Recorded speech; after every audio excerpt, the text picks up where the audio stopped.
São perguntas que surgem na minha cabeça e eu perguntei quais seriam as perguntas mais importantes da vida. E eu separei 4 perguntas, pelo menos. De onde eu vim, qual o propósito da minha existência, quem eu sou e para onde vou. Você pode ter outras perguntas, você pode ter outras dúvidas, você pode ter outros questionamentos. Mas, particularmente, eu, na minha vida, eu já me perguntei de onde eu vim, qual o propósito da minha existência, quem eu sou e para onde eu vou. Talvez você não tenha perguntado ou que se questionado desta forma, mas uma ou outra, talvez você possa ter encontrado ou se perguntado. Talvez para onde eu vou, qual o propósito da minha existência. Não sei, pelo menos eu já me perguntei. Eu diria que essas perguntas para mim foram as mais importantes da vida. Talvez essas perguntas não sejam para você as mais importantes, mas talvez uma delas ela possa se encaixar dentro do ambiente existencial em que você se encontra. E eu observei que inúmeras religiões, né, pensadores, filósofos dos mais diversos, cientistas, eruditos, muitos se debruçaram em livros e escrivanias tentando responder alguma dessas perguntas. Afinal de contas, de onde eu venho? Afinal de contas, qual o propósito da minha existência? Afinal de contas, quem sou eu? O que estou fazendo nessa terra? Para onde eu estou indo? Olha, achar respostas a todos esses dilemas é bem complicado. Não é simples. Não é simples. Eu tenho uma proposta para você. E essa proposta, ela está na base da fé. Se você aceitar essa proposta, talvez eu consiga te responder algumas ou todas essas perguntas. Mas, se você não aceitar, nós vamos ficar por aqui. Mas para a gente entender um pouquinho, o que é fé? Hebreus capítulo 11, versículo 1, ele diz: ora, a fé é a certeza de coisas que se esperam e a convicção de fatos que não se veem. Você espera, você acredita, mas você não vê. Como quando você começa um curso, uma faculdade, por exemplo, o primeiro ano que você vai iniciar e você quer se formar em medicina, por exemplo. Você espera, você vai cumprir a etapa até ser diplomado e ser um médico. Então, você precisa de fé. Você precisa ter força para te impulsionar a buscar esses novos horizontes. Você precisa se dedicar, você precisa se enxergar um médico. Você precisa se ver, você precisa se projetar. E às vezes, existirão situações que vão fugir ao nosso controle. Mas ainda assim, você precisa acreditar. Se você não acreditar, fica bem difícil. Olha, um conceito bem mais abrangente em relação à fé, quando a gente está em Jesus, é a confiança absoluta. Diga comigo, confiança absoluta. Repita, confiança absoluta. Eu diria que a fé, ela é exatamente isso, é confiança absoluta, confiança plena, que tudo é possível aquele que crê, segundo Marcos, capítulo 9, versículo 23. Agora, tome cuidado. Texto sem contexto é pretexto. Texto sem contexto é? Então, nós temos um texto. Se você não tiver um contexto, ele vai ser pretexto. Quando o texto fala tudo é possível aquele que crê dentro de um ambiente espiritual em que Deus coordene todas as coisas. Não pense em você, eu creio que eu vou ser Deus. Não, você não vai ser Deus. Você não vai ser Deus. Deus não fez você para ser Deus. Então, dentro de um ambiente em que a fé, ela é alcançável, ela é, vamos dizer assim, em que você acredita e tem foco nela, tenha certeza que você pode crer e vai acontecer. Você quer ver um exemplo de fé?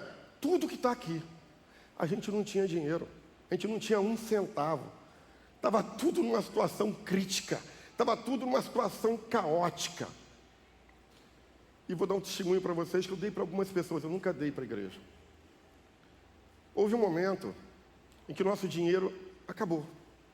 Tudo foi por água abaixo. Inclusive, você, dizimista fiel, você, ofertante fiel dessa igreja, no final de mês de abril, haverá uma prestação de contas. Porque você precisa saber onde está indo o teu dinheiro.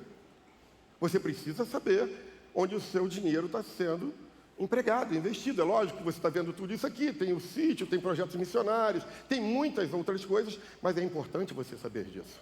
Então, no final de abril, você vai ter uma reunião aqui com prestação de contas e você vai ver o tamanho, o investimento que foi feito aqui e você vai entender, né, como a gente trabalha com qualidade. Aqui não é de qualquer maneira, já cansei de falar, o sonho de qualquer pode ser esse que é mais barato. Negativo, aqui tem que ser o melhor. Se for para ser o pior, não vai entrar. Isso se chama zelo. O zelo pela obra do Senhor me consome. Às vezes eu fico olhando assim, tem uma coisinha aqui ou outra. Eu fico doente com certas coisas, porque eu sou zeloso pela obra de Deus. Minha esposa fala isso, e eu louvo a Deus por isso. Nós somos muito mais zelosos pela casa de Deus do que pela nossa casa. Mas houve um momento em que a situação foi bem caótica. A Raquel sabe do que estou falando. Foi um momento tenso aqui na igreja. Se não me falha a memória, foi em setembro ou outubro. Um momento muito tenso, a gente não tinha dinheiro para mais nada. E pela primeira vez eu falei, meu Deus, a gente não vai conseguir. E eu comecei a orar, e minha esposa veio conversar comigo, minhas filhas também me chamaram para uma reunião, foi uma reunião familiar. Você não está vendo o que está acontecendo? A igreja está se estrangulando. Eu falei, não é questão de estrangular, eu preciso inaugurar em dezembro, existe algo espiritual. Em dezembro essa igreja tem que ser inaugurada. Mas e agora? Não tem dinheiro. O que você vai fazer? E eu falei, tem algum dinheiro sobrando em algum lugar? Tem tanto aqui, né, na nossa conta. Eu falei, é simples, transfere tudo para a igreja. Transfere tudo. Porque se a gente não pagar, a igreja vai ter o nome sujo. A igreja não pode ter o nome sujo. Que meu nome fique sujo, mas não o da igreja. E criou um clima assim, nós nunca tivemos essa reunião em família. Alguns pastores sabem disso. Eu fiquei extremamente triste, porque tinha uma promessa. E eu tenho fé. Eu tinha fé e tenho fé.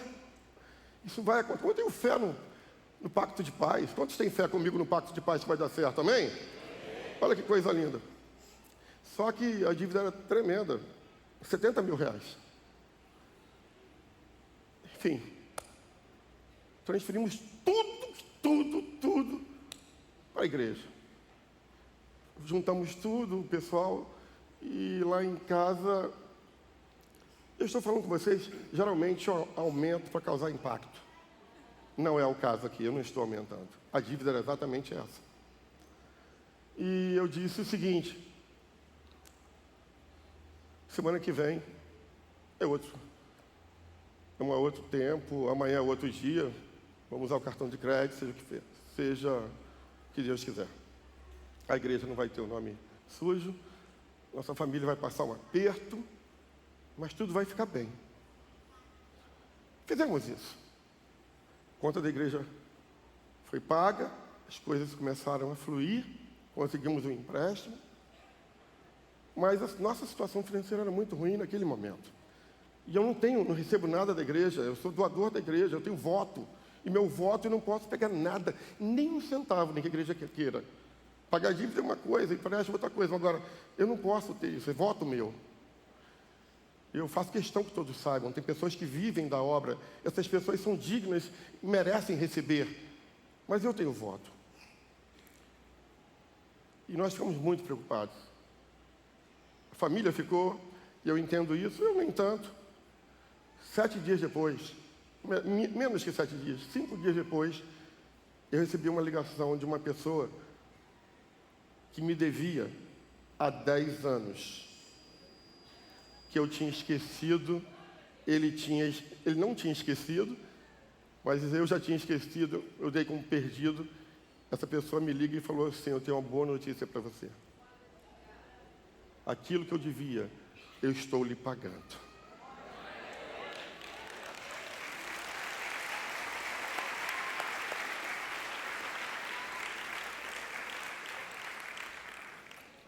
Isso é fé. Isso é fé. Então tudo é possível aquilo que crê. Precisamos crer. Agora um detalhe: a fé, ela pode ser pessoal, tendo base em experiências próprias, em experiências vividas. É o que eu tenho vivido.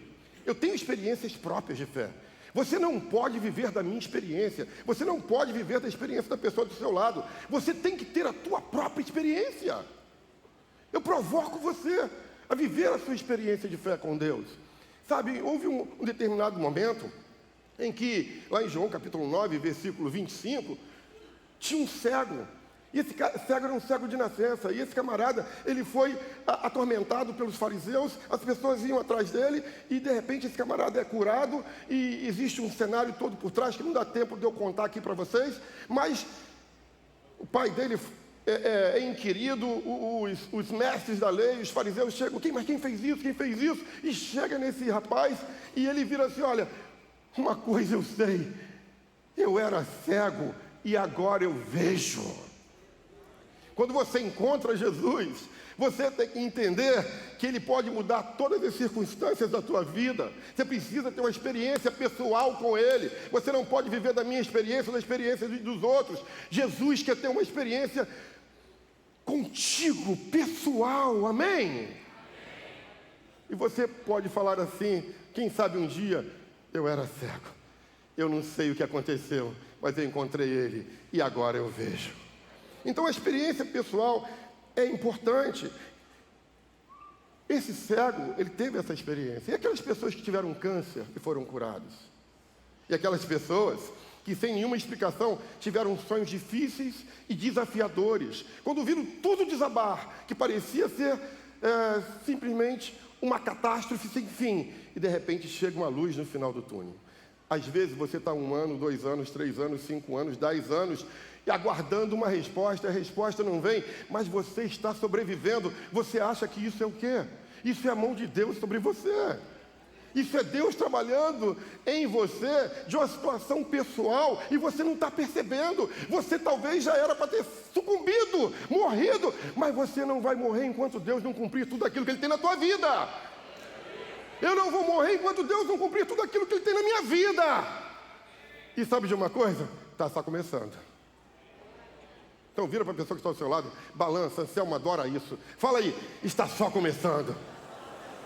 Fala para 10 pessoas aí. Vocês jovens, está só começando. Então, entenda bem, assim como existe a fé, que pode ser que você precisa ter uma experiência pessoal e viver em cima dela, existe a fé também coletiva. Existe a fé coletiva, sobre os aspectos da coletividade. Você quer ver uma coisa? Nós temos fé que Jesus nasceu, viveu, morreu, ressuscitou e virá buscar a sua igreja, amém? Você tem fé nisso? Você pode dar glória a Deus por isso? Então isso é uma fé determinada em aspectos da coletividade. Eu creio, você crê, nós cremos e um dia isso acontecerá. O projeto, o pacto da fé, nada mais é do que, do pacto de paz, olha só, fé, já botei, nada mais é do que um projeto de coletividade. Não é da IERC, não é do Loreto, não é do AIO, não é da Presbiteriana, não é da Batista, mas é coletivo. Nós temos fé que vai acontecer. Eu já enxergo acontecendo. Você pode enxergar aqueles balões subindo, gente? Olha que coisa linda. Imagina isso, vai ter drone em tudo quanto é lugar filmando tudo isso. Vai ser toda uma estratégia. Se o shopping e o mundial tiveram mais de 100 milhões de visualizações, eu digo para você, eu não sei. Eu sei que o nome de Jesus vai ser glorificado nesta terra.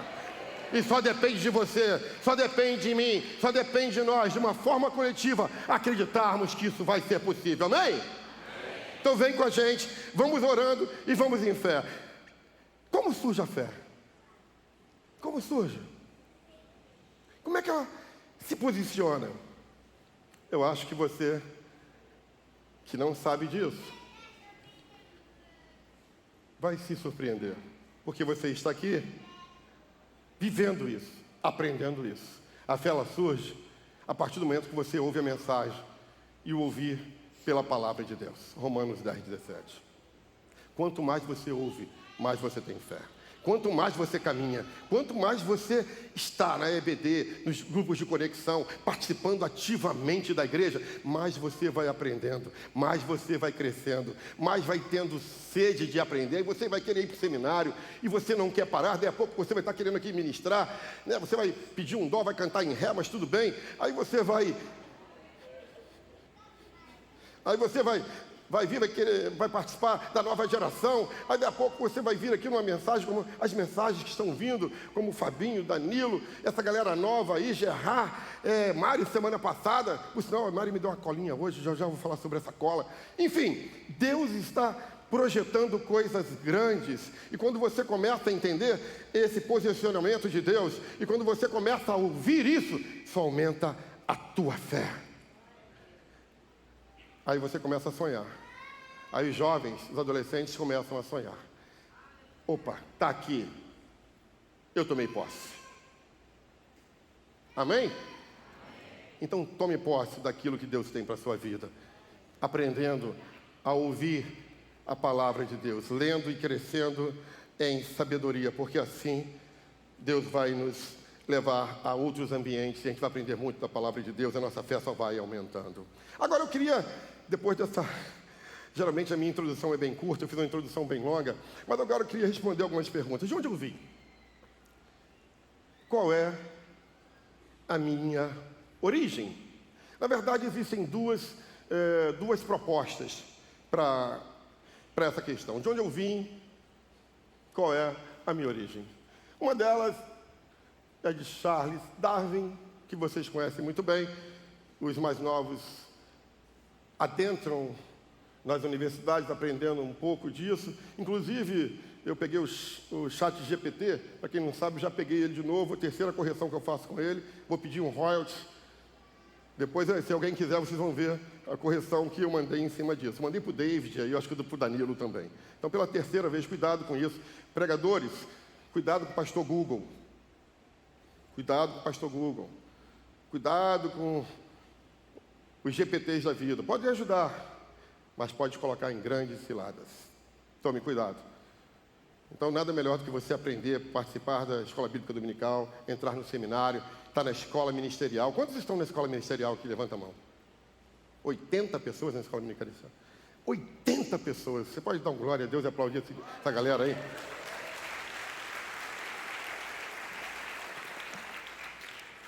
Bem, eu acho que no sentido mais direto, de onde eu vim, eu poderia falar o seguinte: eu vim da minha mãe, do meu pai.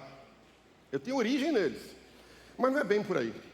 A ideia é transferir isso a um ancestral comum. Essa dica eu peguei da Mari. A ideia é chegar, e talvez Charles Darwin, com a teoria evolucionista, e ele fala exatamente isso, que as espécies elas vão se evoluindo, né, com o passar do tempo. E de um prisma bem focado, ele diz que tudo tem origem no ancestral comum. Daí vem a teoria evolucionista. Se você levar em consideração o aspecto humano, nós seres humanos, se a gente abrir um pouco a nossa mente nesse aspecto, talvez a gente possa aceitar a teoria da evolução, sabia? A partir do momento que Darwin diz que todos vêm de ancestral comum, e nós cremos que todos originamos em Adão,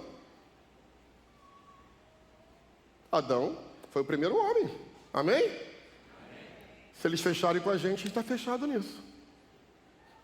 Então a gente tem que pensar. E se a gente abrir um pouco mais a nossa mente, e a gente começar a visualizar que a teoria da evolução diz que todos vêm do ancestral comum. E se a gente sair um pouco dos homens, e se a gente abrir um pouco a nossa mente, e esquecer um pouco Adão, tendo ele como um ancestral comum. E se nós chegarmos à origem de Deus? Quem sabe existiria alguma linha vamos dizer assim, convergente para a teoria da evolução? Eu queria que você pensasse muito nisso. Por quê? Porque são complicados. João capítulo 1, versículo 1. No princípio era o Verbo, e o Verbo estava com Deus, e o Verbo era Deus. Todas as coisas foram feitas por Ele. E sem Ele, nada do que foi feito se fez. Às vezes a gente briga tanto com a teoria da evolução, a gente briga tanto com isso, talvez a gente pode estar fechado com eles em alguma coisa, desde que seja isso, amém? Então, se Deus, Ele é o Criador, e nele tem origem todas as coisas, podemos abrir a nossa mente e entender um pouco por essa linha. Porque, afinal de contas, nós somos criacionistas, de acordo com a nossa linha de pensamento. Porque a nossa teoria da criação, eu já falei, a nossa teoria está na criação e ela vem da fé. Pois, pela fé, entendemos que os mundos foram criados pela palavra de Deus. Amém? Amém? Então, talvez aí eu tenha respondido qual a minha origem. A minha origem é Deus. Diga, minha origem vem de Deus. Coisa linda, né?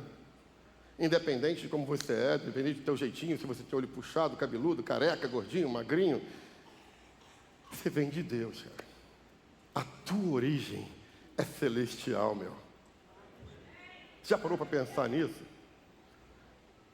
Quem criou Adão foi Deus, e Ele criou você. Ele sonhou com você. Daí existe o propósito da minha existência, o propósito da sua existência. O que a gente está fazendo aqui? O que a gente está fazendo aqui? Eu posso garantir para você que você não é fruto do acaso. Não foi a camisinha que estourou, não foi o estupro, não foi o planejamento que deu errado. Não foi nada disso. Não foi a tabela que não se cumpriu da forma que deveria. Não foi nada disso. Você não é fruto de um esquecimento. Você não é fruto de um erro. Você é projeto de Deus. Deus sonhou com você. Deus planejou cuidadosamente a sua vida muito antes de você nascer. Antes de você ser magro, alto,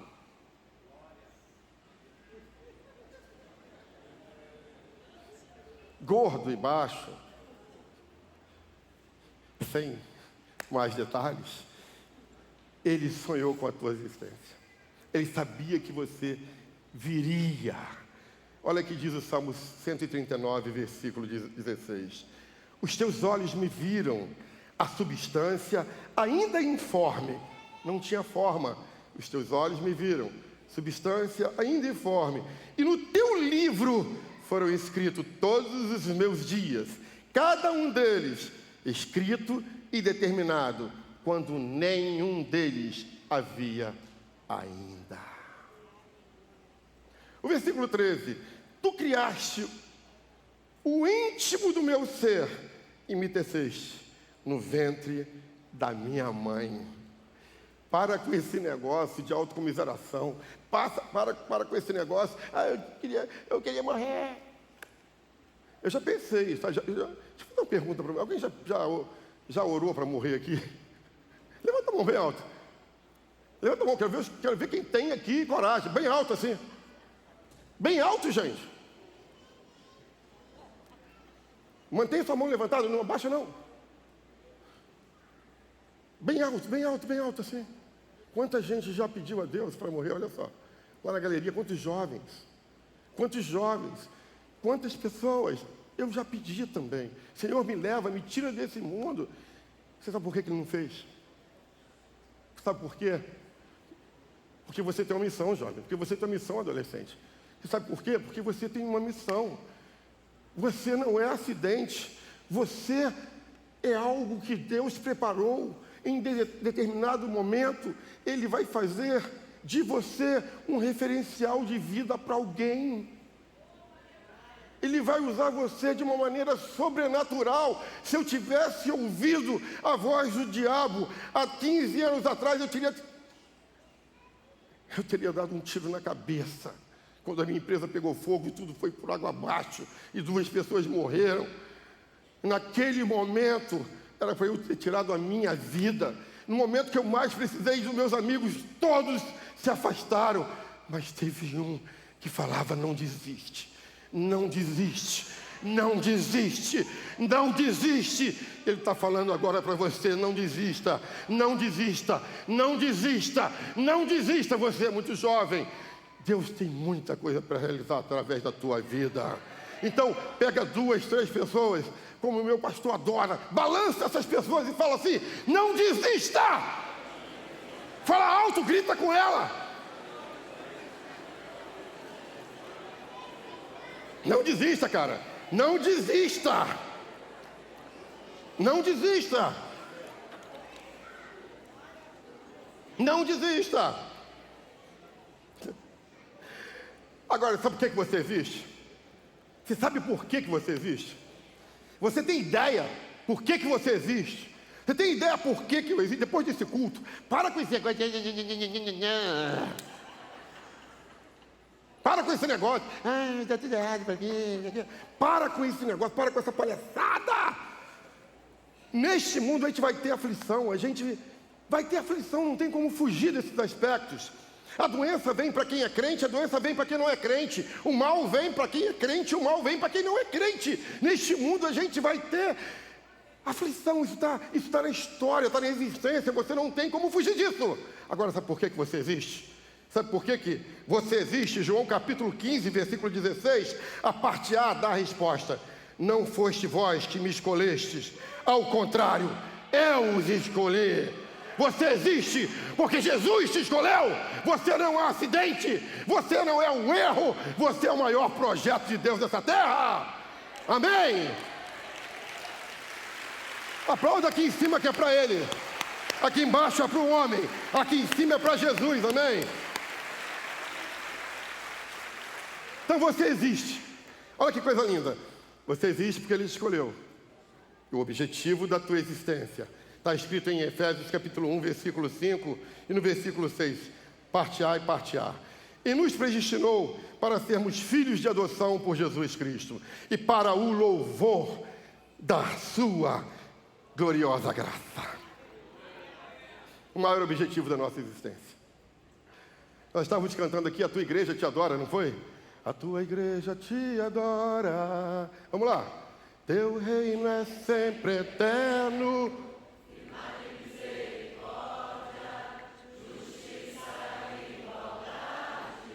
Vamos lá, galera. Mais alto, aí em cima, ó. Te adora. A tua igreja te adora. Mais uma vez, teu reino.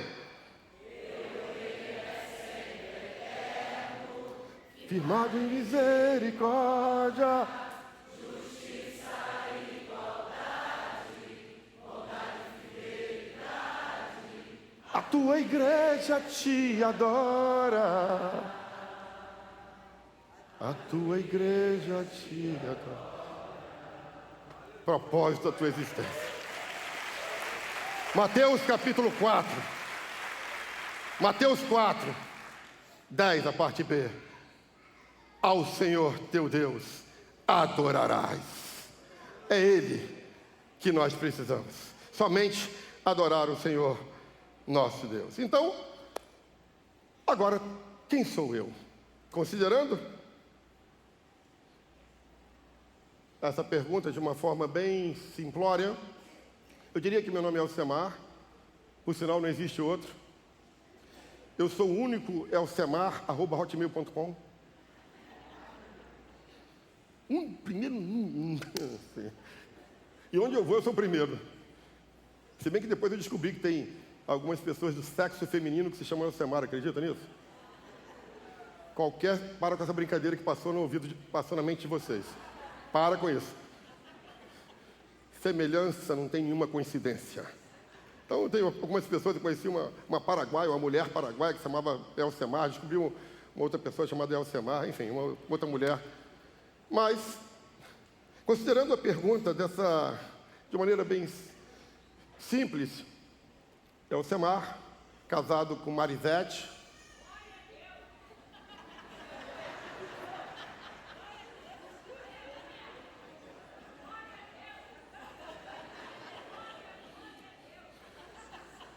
há 30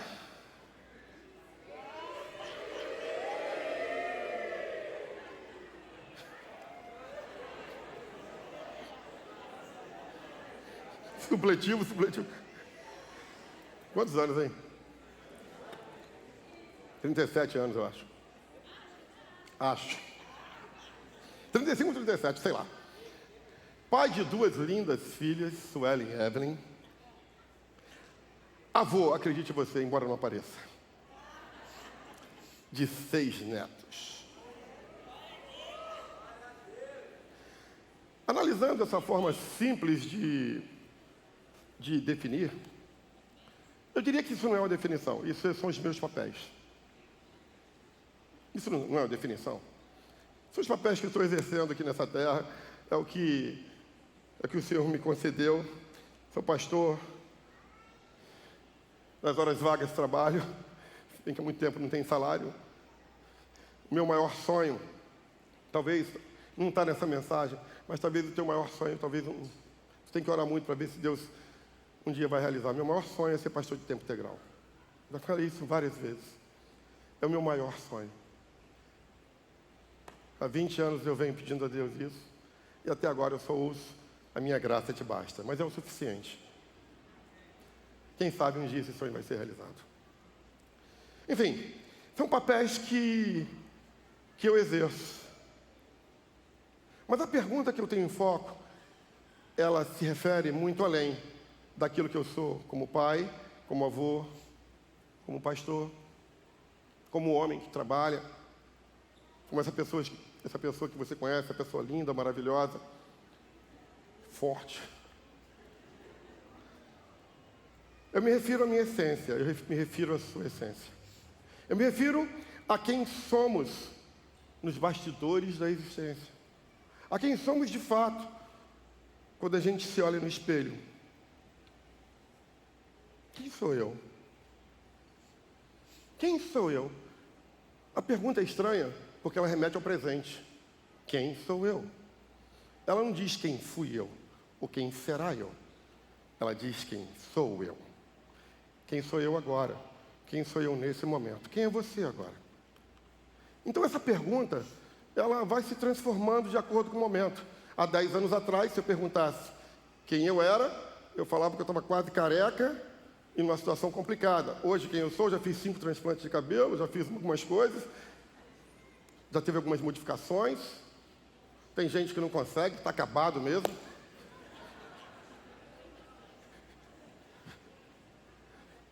Um dia desse eu estava com o Anselmo aqui, rapaz, quando eu entrei na igreja, eu vou contar, porque o Anselmo estava contando. Restitui, eu quero de volta o que é meu.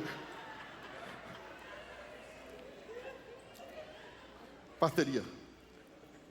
Enfim, essa pergunta ela é muito criteriosa, porque ela indica o presente. Quem sou eu? O que eu sou hoje? Eu não era 10 anos atrás, não era 15 anos atrás. Não vou falar 40, porque alguém vai criar algum estigma de idade. E eu não sei também o que vai ser nos próximos 10, 15, 20, 30, 40 anos. Mas quem sou eu hoje? Qual é a minha essência hoje? O que Deus tem falado comigo hoje? Quem sou eu? Também eu tenho 2 propostas para vocês. A primeira proposta é uma dicotomia, onde alma e corpo nos constitui. Existem 2 linhas, alma e corpo. Muita gente pensa que alma e espírito é a mesma coisa. Alma, muita gente tem essa linha. Então existem 2 propostas.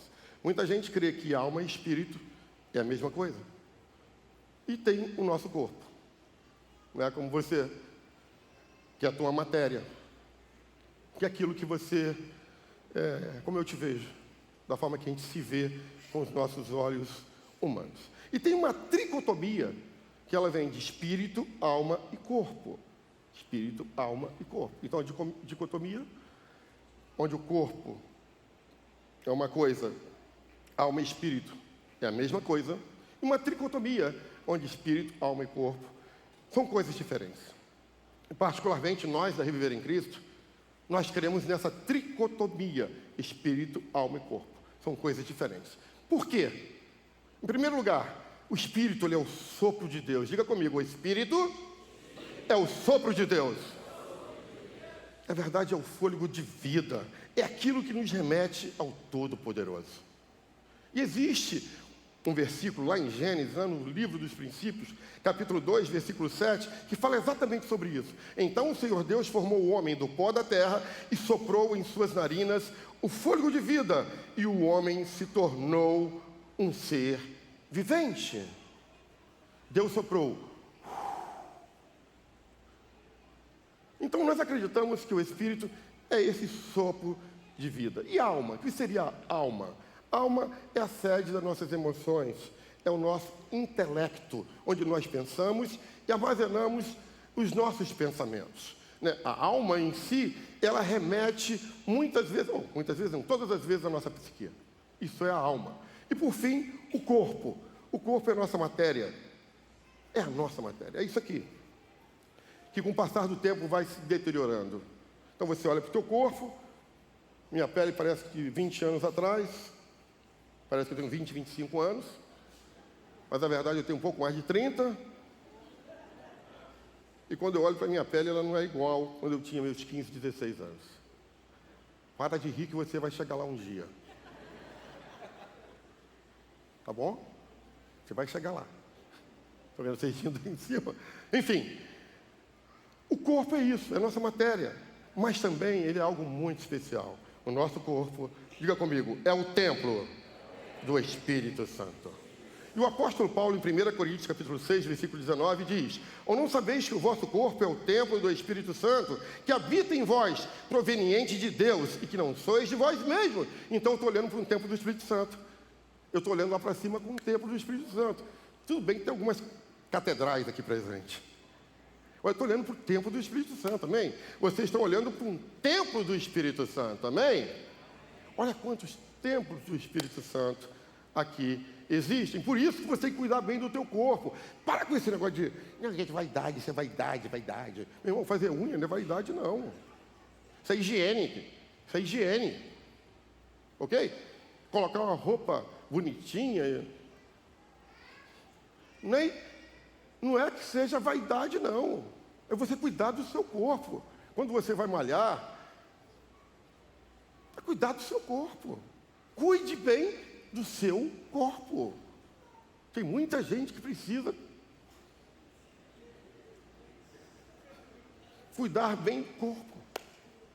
Eu vejo o pastor Afonso, por exemplo, no passado, todo mundo lembra que o pastor Afonso, quando chegava aqui, ele era uma grande catedral.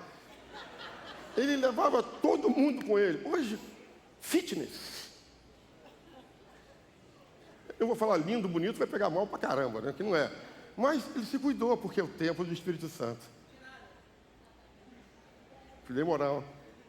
Enfim, nós temos que cuidar disso, porque o nosso corpo também é foco de Deus. Amém? Como a gente tem tratado essa casa de Deus? Quem eu sou? Eu anotei uma frase muito interessante quando eu estava preparando essa mensagem, e eu não projetei. A questão não é o que eu sou, ou o que você é, mas sim o que Deus pensa a nosso respeito. Amém? Amém? Por fim, já indo para a conclusão, para onde vamos? Qual o nosso destino? Para onde a gente vai? Qual é o nosso destino? Hoje eu estou aqui na igreja, agora eu estou na igreja, daqui a 10 minutos eu tenho que sair, pegar um carro, correndo, doido para perder o voo, para poder voltar. Ah, mas você perdeu o voo, vai dar um prejuízo. Mas essa é a minha vontade, de estar com vocês aqui, mas eu preciso tirar também alguns dias. Para onde nós vamos? Qual é o nosso destino? Daqui a pouco eu vou estar viajando, vou tirar alguns dias de férias, vou trabalhar um diazinho só, mas a maioria eu vou tirar de férias. Mas para onde a gente vai? A pergunta não é essa, daqui a 10 minutos para onde eu vou, se eu vou viajar, ou se eu vou trabalhar, ou se eu vou estudar, ou se eu vou participar de um ensaio de louvor. A pergunta não é essa. Ou se você vai voltar para a igreja, não é essa a pergunta. O que está na nuance, vamos dizer assim, o que está no âmago dessa pergunta é: para onde eu vou quando essa vida nessa terra acabar? Será que você já parou para pensar nisso? Para onde eu vou? Olha que interessante. Tivemos duas opções na teoria da evolução e na teoria da criação. Tivemos duas opções nas questões da dicotomia alma e espírito, sendo uma coisa só e corpo, e na tricotomia espírito, alma e corpo. E agora também temos duas opções. E essas opções o Senhor Jesus nos dá em Mateus 7,13. Entrai pela porta estreita, porque larga é a porta, espaçoso o caminho que te conduz à perdição. E muitos são os que entram por ela. Versículo 14. E porque é estreita é a porta, e apertado o caminho que conduz à vida, e poucos são a que encontram.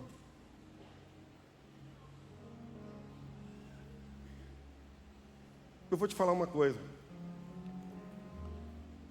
Nessa igreja não tem santo. Vocês não estão olhando para um cara santo. Aqui não tem ministros santos. Aqui não existem pastores santos. Existem pessoas que lutam, que têm fé. Texto sem contexto é pretexto. Sede santo, porque eu sou santo. Santo é só o Senhor. Vivemos um processo de luta constante em busca da santidade. Uma luta interior. Como Paulo disse, aquilo que eu quero fazer, eu não faço, mas o que eu não quero fazer, isso eu faço. Tem coisas que você faz, mas no teu íntimo você não queria fazer. Tem coisas que você acaba fazendo, mas você não queria fazer. É a nossa vida, é o nosso jeito de ser. Nós sempre vamos nos defrontar com isso, nos confrontar com isso, e vamos pecar, vamos tropeçar. Isso é parte da nossa história. Você não é Deus. Você não é Deus. Você é carne e osso como eu. Desejos. Você tem desejos. Eu tenho desejos. Nós lutamos contra isso.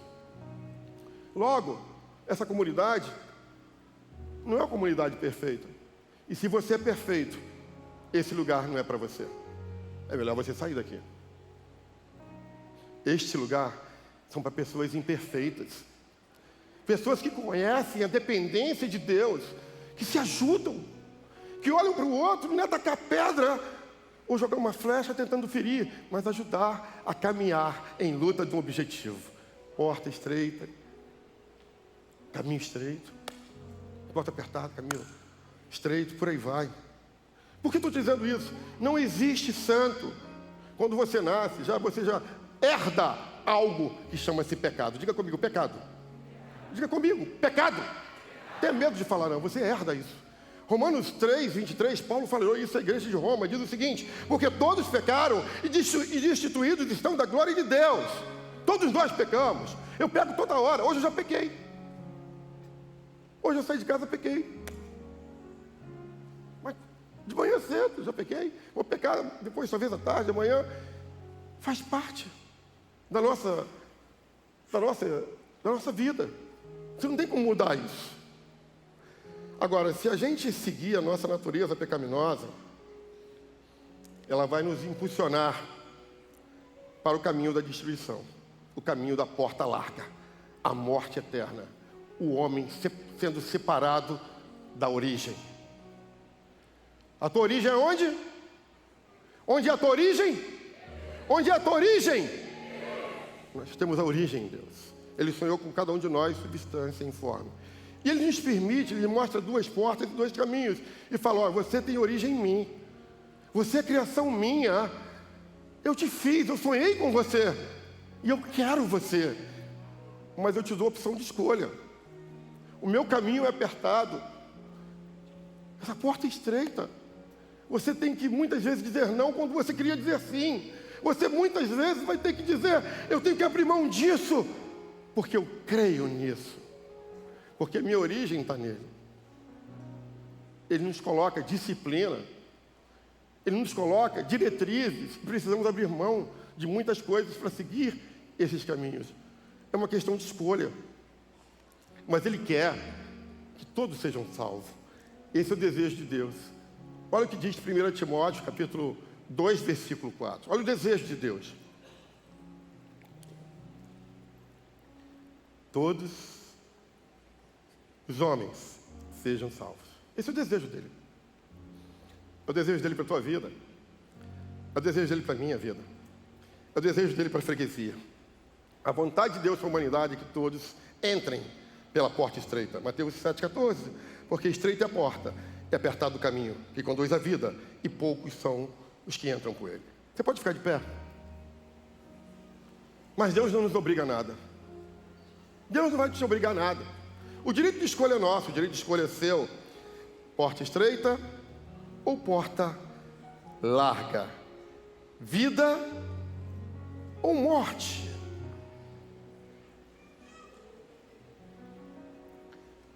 Por quê? De onde eu vim? Qual o propósito da minha existência? Quem sou e para onde vou? Depende de você. Feche seus olhos. Pai, em nome de Jesus, eu quero entregar essa igreja em tuas mãos. Pedindo ao Senhor que a tua boa mão seja sobre cada um. Que o Senhor possa dar direção a todos.